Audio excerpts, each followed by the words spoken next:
कौन रही जगन्नाथ अद्भुत रहस्य ओडिया जाति क्या नहीं गर्व करे कौन सतरे जगन्नाथ एते करुणा अच्छी मंदिर को लगिकी समुद्र कौन पे रही भक्त सालबेग किए। नमस्कार सांग माने आज भिडियो रे आमे एक अपूर्व रहस्यमय एवं पवित्र स्थान विषय आलोचना करने को जाउछु।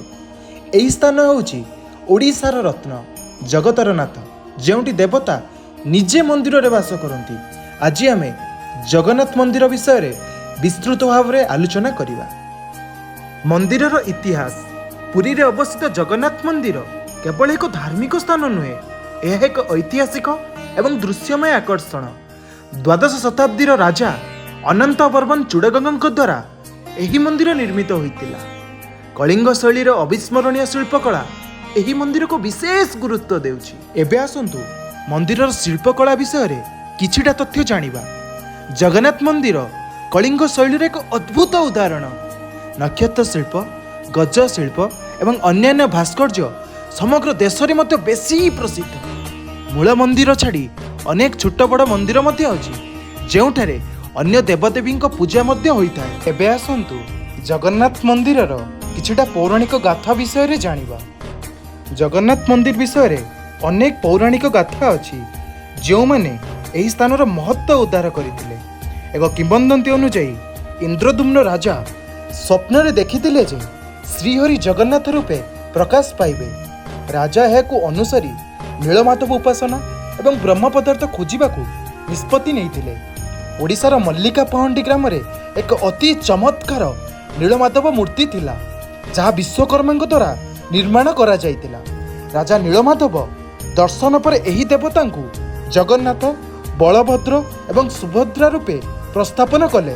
कुहा जाए एही मूर्ति रे देवतांकर अपरमार्थिक शक्ति अछि जहाँ प्रति 12 वर्ष पर नवकलेवर रूपे परिवर्तन हुए। मंदिर निर्माण समय विश्वकर्मा मंदिर भितरे आपणा यात्रा कले एवं तापरे अदृश्य होई गले। एही पौराणिक गाथा एक अति शक्तिशाली एवं धार्मिक अभिज्ञता देइथाय। एही गाथा भक्त मानक आस्था, भक्ति एवं आत्मिक शांति वृद्धि करे। आम ओडिया जाति माने आम प्रभु श्री जगन्नाथ को नहीं बहुत गर्व अनुभव करती एवं आनंद रे मध्य कहिथांती सी पर होचंती आम इष्ट देवता। सतरे आम भगवान को लीला किछिटा नियारा। आम भगवान कर वर्ष को थरे बहुत बड़ यात्रा होता है जहाँकि रथ यात्रा नाम बेस परिचित। आषाढ़ शुक्ल पक्ष द्वितीय यही महोत्सव उद्यापित होता है। यह श्री जगन्नाथ, बलभद्र एवं सुभद्रांको दिव्य यात्रा अटे। रथयात्रा पुरीर महापर्व एवं जगत विख्यात उत्सव। देवता माने स्नान पूर्णिमा परे अन्नसार ग्रहण करी महारथ रे आसीन होइतांती। 3टी रथ जहाँकि नंदीघोष, तालध्वज, दर्पदलनीय भावरे परिचित। नंदीघोष होउची जगन्नाथଙ୍କ रथ, तालध्वज होउची बलभद्रଙ୍କ रथ, दर्पदलन होउची सुभद्राଙ୍କ रथ। लक्ष लक्ष भक्त माने रथ टाणिबाकू आसीथांती एवं एहाकू महापुण्य मना जाए। देवता माने गुंडीचा मंदिर को जाई जेउटी से 9 दिन रहंती। बाहुड़ा यात्रा रे देवता माने ओडिया रथ रे चढ़ी निज मंदिर को फेरी थांती। रथ यात्रार विश्व मध्यर सबुठु बड़ रथ उत्सव भावे परिचित। यही उत्सवर आध्यात्मिक महत्व अत्यंत अपूर्व एवं भक्त माने एथिपाई अपेक्षा करी रही थांती। आम जगन्नाथ को विश्वर सब वर्गर लोक माने बहुत भल पाई थांती। एई जेमिति कि भक्त सालबेगଙ୍କ कथा सी थिले जगन्नाथ देवଙ୍କ एक अति महान भक्त।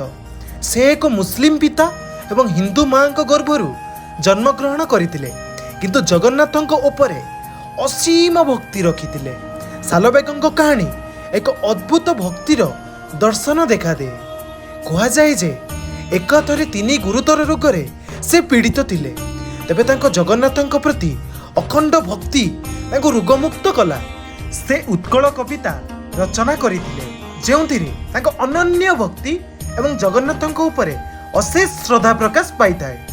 रथयात्रा मुहूर्त रे से पुरी आसीबाकू चाहुथिले किंतु आसी पारिले नाही। तांको भक्ति को देखी जगन्नाथଙ୍କ रथ गुंडीचा रास्ता मध्य रे अचानक रुकी जाइतिला जेउथिरे ସେ ଜଗନ୍ନାଥଙ୍କୁ ଦର୍ଶନ କରିପାରିଲେ। ଏହି ଦୃଶ୍ୟ ଜଗନ୍ନାଥଙ୍କ ଅନନ୍ୟ କୃପା ଏବଂ ଭକ୍ତିର ଶକ୍ତି ପ୍ରମାଣ କରେ। ଆଜି ମଧ୍ୟ ସାଲବେଗଙ୍କ ଭଜନ ଗୁଡ଼ିକ ଏବଂ ତାଙ୍କ ଅଖଣ୍ଡ ଭକ୍ତି ଏକ ମହାନ ଉଦାହରଣ ଭାବେ ପରିଚିତ। ଆସନ୍ତୁ ଶ୍ରୀ ଜଗନ୍ନାଥ, ବଳଭଦ୍ର ଏବଂ ସୁଭଦ୍ରା ଏହି 3 ଜଣ ଦେବତାଙ୍କ ବିଷୟରେ କିଛିଟା କଥା ଆଲୋଚନା କରିବା। ଶ୍ରୀ ଜଗନ୍ନାଥ ହେଉଛନ୍ତି ଜଗତର ନାଥ। ଜଗନ୍ନାଥ ଭଗବାନ ଶ୍ରୀକୃଷ୍ଣଙ୍କ ଏକ ବିଶେଷ ରୂପ। ସେ ଦିବ୍ୟ ଅନ୍ଦାଜରେ ବଡ଼ କଳା ଆଖି, ଚକ୍ର ରଖିତ ହସ୍ତପାଦ ଥିବା ଦୃଷ୍ଟିରେ ଦେଖିବାକୁ ମିଳନ୍ତି। ମହାପ୍ରଭୁଙ୍କ ଏହି ରୂପକୁ ଦାରୁ ବ୍ରହ୍ମ କୁହାଯାଏ। ସେ ଜଗତ ଉଦ୍ଧାରକାରୀ ଏବଂ ଅନ୍ତର୍ଯ୍ୟାମୀ। ବଳଭଦ୍ର ଅଧିକାଂଶ ଦୃଷ୍ଟିରେ ଶ୍ରୀ ବଳଭଦ୍ର ଅର୍ଥାତ୍ ବଳରାମ ଭାବେ ଦେଖାଯାଆନ୍ତି। ସେ ଧୂସର ରଙ୍ଗର ଦେଖାଯାଆନ୍ତି। ବଳଭଦ୍ର ଶକ୍ତି ଏବଂ କୃଷିର ଦେବତା। ସେ ଯୋଗମାୟା ଏବଂ ଏକ ଭୟହରା ରୂପରେ ପରିଚିତ। ସୁଭଦ୍ରା ଦେବୀ ଏକ ଅବତାର ରୂପେ ପରିଚିତ। ସେ ଶ୍ରୀକୃଷ୍ଣ ଏବଂ ବଳରାମଙ୍କ ଭଉଣୀ। ତାଙ୍କ ପୀତବର୍ଣ୍ଣ ମୂର୍ତ୍ତି ଦେଖିବାକୁ ମିଳିଥାଏ। ସେ ମାୟା ଏବଂ ଏକ ଦିବ୍ୟ ଶକ୍ତିର ଚିହ୍ନ ହୋଇଥାନ୍ତି।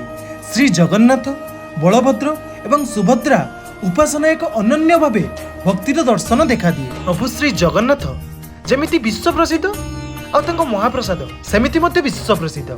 ମହାପ୍ରସାଦ କେବଳ ଏକ ଖାଦ୍ୟ ନୁହେଁ, ଏହା ଭଗବାନଙ୍କ ଅନୁଗ୍ରହ ଭାବେ ଗ୍ରହଣ କରାଯାଏ। ଏହି ପ୍ରସାଦ ଶ୍ରୀ ଜଗନ୍ନାଥଙ୍କ ଅନନ୍ୟ ଦୟା ଏବଂ ଅନୁଭବ। ପ୍ରସାଦ ଖାଇଲେ ମୁକ୍ତି ଏବଂ ମୋକ୍ଷ ପ୍ରାପ୍ତି ହୁଏ ବୋଲି ବିଶ୍ୱାସ ଅଛି।